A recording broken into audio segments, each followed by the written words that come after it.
pessoal, tudo bem? Eu sou a Bruna aqui do Negras Escrituras. E o vídeo de hoje a gente vai conversar sobre o afrofuturismo. Bom, recentemente, para quem me acompanha nos stories, eu acabei de ler o livro Bruxa Cata. E esse livro me chamou bastante atenção pela construção da história, de todas as questões do ambiente mágico que ele foi construído. E aí eu comecei a pesquisar um pouco mais sobre a temática do afrofuturismo, que também apareceu em algumas enquetes que eu fiz aqui nos stories desse Instagram. E aí eu fui buscar um pouco mais sobre o que é esse movimento, que ele é um movimento, a primeira definição, ele é um movimento estético. Ou seja, ele está na música, ele está no cinema, ele está nos livros, na literatura. Esse movimento estético a gente pode ter, assim, a gente pensa que a gente não tem nenhuma proximidade, mas para quem assistiu Pantera Negra, ele é totalmente afrofuturista, que é o quê? É essa mistura da estética negra com uma ancestralidade africana, com algum elemento da cultura africana, e que mistura muita tecnologia. E uma tecnologia que a gente tem que fazer um parênteses, que não é uma tecnologia vinculada àquela ideia que a gente tem de muito metal, de muito desenvolvimento, mas sim uma tecnologia que ela guarda elementos da natureza. Para quem assistiu Pantera Negra deve lembrar que o Pantera adquiria seus poderes através de uma planta, Ele bebia aquela planta e ali ele adquiria os poderes dele, então tem esse vínculo com a natureza. E sobre o Pantera Negra, uma curiosidade muito interessante é que uma das roteiristas do Pantera Negra é a Nnedi Okorafor, que é a escritora de Bruxa Cata. Então ela está bem presente nesse universo afrofuturista. Outra questão do afrofuturismo é que, diferente do futurismo, que a gente tinha um movimento pautado na Europa, que pensava a negação do presente e do passado pensando num outro futuro, no afrofuturismo a gente tem uma mistura dos tempos. Ao mesmo tempo que a gente está pensando o presente, a gente reconstrói o passado e pensa um outro futuro.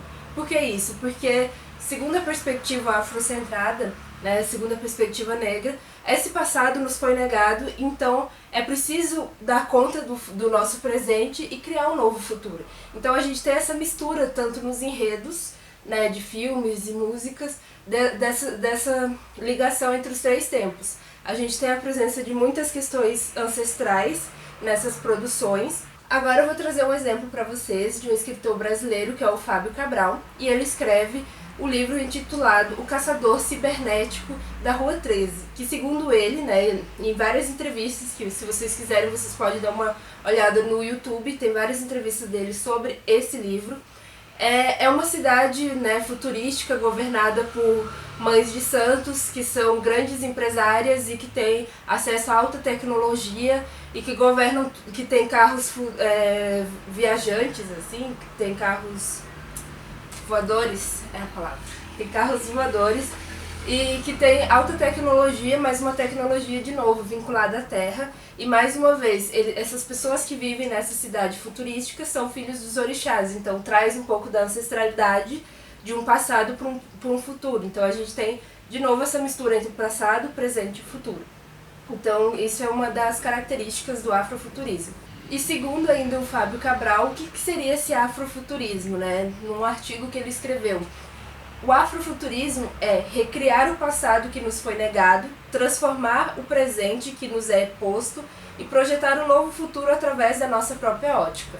Então, o afrofuturismo é mais ou menos esse movimento que mistura passado, presente e futuro, questões de ancestralidade africana, muita tecnologia, esse acesso à tecnologia, à ciência, para pensar pessoas negras produzindo ciência, produzindo conteúdo, produzindo cultura.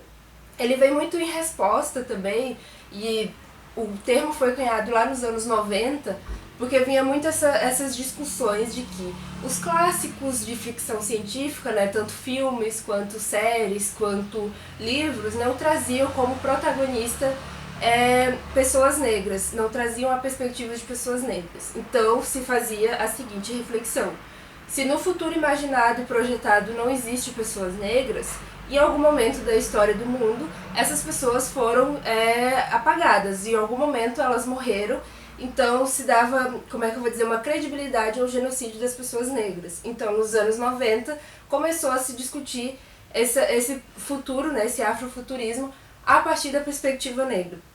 Que a gente pode dizer que antes de conceituar, já existiam pessoas negras produzindo o afrofuturismo. Um exemplo muito bacana na literatura, que eu acho que todo mundo assim, que acompanha aqui o Instagram já deve ter ouvido falar sobre essa autora, é a Octavia Butler, que no livro de estreia dela, que é esse aqui, Kindred, ela é tida como a dama da ficção científica, e ela justamente lá nos anos 80, ela traz uma protagonista negra, que é a Dana, que vai fazer uma viagem no tempo. Essa viagem do tempo da Dana, ela volta para o período da escravização de pessoas nos Estados Unidos. Então a Octavia nesse livro ela consegue trazer várias questões afrocentradas para as discussões de ficção científica. Então, voltando também no Fábio Cabral, a gente não pode pensar que o afrofuturismo é só uma ficção que tem pessoas negras, que tem corpos negros como protagonista. Mas, novamente o conceito, que mistura tecnologia, que mistura o passado, o presente e o futuro, que mistura um pouco da ancestralidade africana, um pouco da cultura afrodiaspórica.